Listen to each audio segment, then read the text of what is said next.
నీవు ఇంటికి పోయి దేవుడు నీకు చేసిన మహోపకారమును జనులకు తెలుపుము. పిశాచు పీడిదనకు స్వస్థతనిచ్చి ఆయనతో యేసు ప్రభువు పలికిన మాటలు.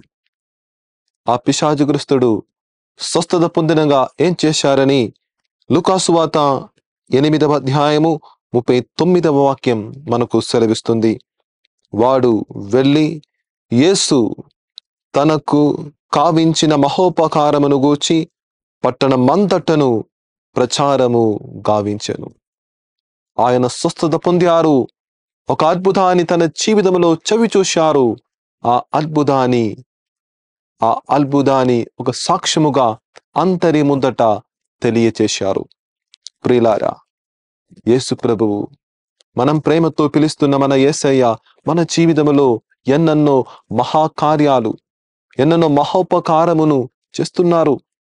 కానీ దానికి సాక్ష్యం ఇవ్వటంలో మనం అప్పుడప్పుడు వెనుకంజ వేస్తాము, ఓడిపోతున్నాము. కాబట్టి యేసయ్య మనకు చేసిన మేలులకు సాక్ష్యమిస్తూ జీవించుటకు మనం ప్రయత్నిద్దాం. దానికోసం స్వస్థపరచే సమకూర్చే దేవుడైన యేసు ప్రభువు మనలందరినీ దీవించునుగాక. ఆమేన్.